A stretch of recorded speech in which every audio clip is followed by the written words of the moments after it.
Bonjour à tous. Alors aujourd'hui, on m'a demandé de faire un petit tutoriel sur comment réaliser des filets de bave ou éventuellement de l'eau pour faire des cascades ou différents effets donc de fluide transparent. Alors, pour ça, je vais utiliser donc soit de la colle pour les bâtonnets à colle ou soit carrément donc du plastique. On prend du plastique de bouteille d'eau. Donc là, j'ai découpé un morceau au préalable pour ne pas perdre de temps sur la vidéo. Voilà. Donc je vais utiliser ces matières que je vais faire fondre à l'aide d'une flamme. Donc je vais utiliser une petite bougie. Hop. Donc il va s'agir de faire fondre le plastique et de l'étirer de façon à créer des tout petits filaments qui vont nous permettre après de les coller sur nos pièces ou sur nos décors. Hop. Donc là, je la fais fondre. Je viens étirer la colle. Hop. Vous voyez. Donc là, je le laisse durcir.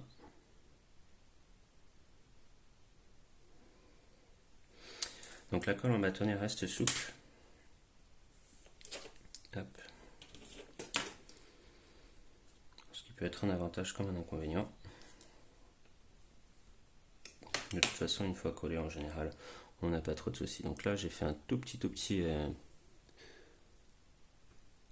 filet. Donc je sais pas s'il se voit bien. C'est vraiment tout petit. J'espère que le téléphone arrive à faire la définition. Et donc deuxième option, celle que je préfère, c'est le plastique de bouteille.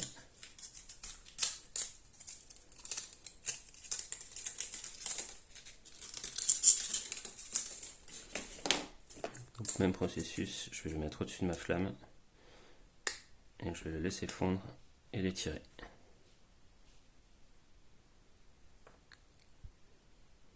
Donc j'y vais progressivement de manière à ce qu'il fonde tout doucement, surtout sans s'enflammer et sans trop noircir aussi.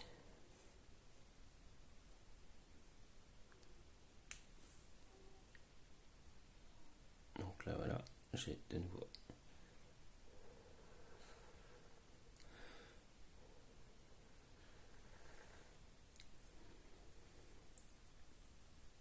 Hop. Donc j'ai mon plastique fondu. Donc après encore une fois, il ne me reste plus qu'à le découper à la taille que je veux.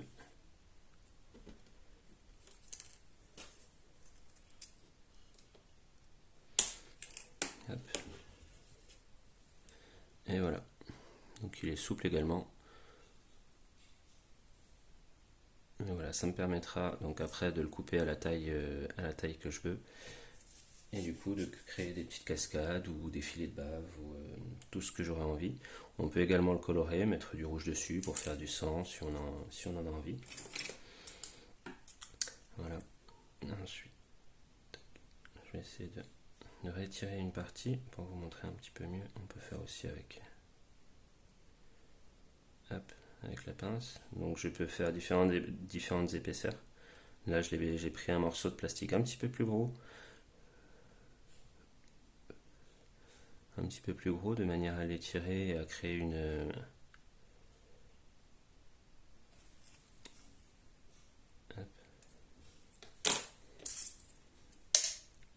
matière un peu plus épaisse. Voilà. Donc après pour étoffer ça, on peut toujours ajouter un petit peu d'eau artificielle. Donc là en l'occurrence j'ai du gel transparent que j'utilise pas mal pour aller avec ce genre d'effet. Donc pour vous donner un exemple, donc j'ai réalisé la bave et les petites couleurs de sang sur cette pièce avec ce même procédé. J'espère qu'on voit bien la bave entre les dents, les tout petits filets de bave, le filet de bave qui pend de la langue également, ainsi que le sang ici et ici. Donc j'aurais pu rajouter aussi J'aurais pu rajouter un petit peu de gel pour épaissir, pour faire une petite goutte tout en bas de la coulure. Mais bon, à l'époque je l'avais pas fait, ça fait quelques temps que j'ai réalisé cette pièce. Voilà. Donc voilà comment réaliser les effets de bave ou les couleurs d'eau pour faire des cascades. Bonne journée.